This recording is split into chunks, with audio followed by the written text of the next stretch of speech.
Hi, I'm Damon Smith, Extension Field Crops Pathologist at the University of Wisconsin-Madison. I'm Daniel Smith, Southwest Regional Agronomist for the Nutrient Pest Management Program, University of Wisconsin-Madison.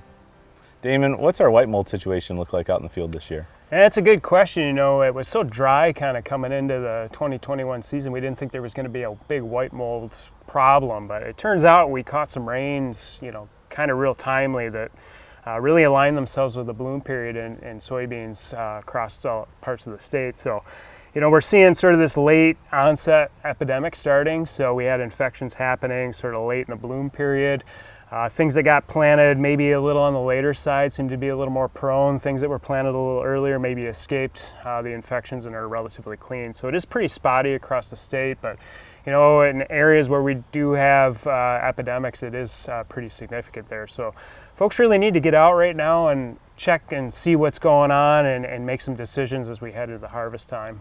What can I do at this point in the season, and then what can I be thinking about for even next season? Yeah, right now it's really too late to do any in-season fungicide applications. We've done a lot of work looking at late, you know, say R5 fungicide apps, especially after you've already seen the symptoms develop. We don't get any economic return there. We've done multiple years of studies there to show that. So it's not worth doing a fungicide app now. But it is important to get out there and see how much severity is out there, because you can make some decisions about harvest order. It's really important to get that down so that you're not spreading sclerotia, which are those little rat turd survival structures, from one field to the next. So if you harvest from fields with low incidence and work your way up to the higher incidence fields, that's a really good idea.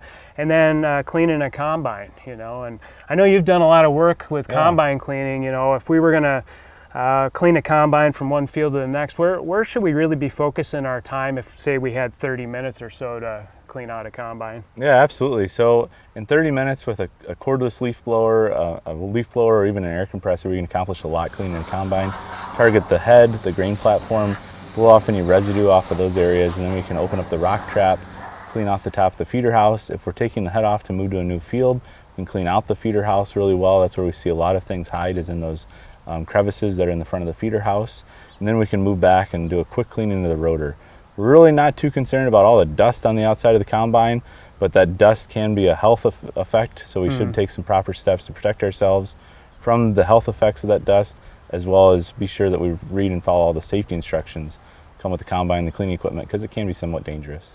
So not only are we going to be, you know, limiting our spread of the white mold fungus, but it's also a really good idea to clean just to limit weed seed movement from one field to the next, right? Right. We say exactly the same thing as what you do for white mold is for weed control. Is we want to harvest those weedy fields last, because we see those weed seeds still being retained on the plant at harvest time. Harvest those fields, we collect them in the combine, and then unfortunately they get spread onto the next field if we don't take 30 minutes to clean the combine. Good stuff there. If you'd like to learn more about white mold or even weed seed or combine cleaning, you know, check out the Nutrient Pest Management Program webpage, or feel free to Google badgercropdoc.com.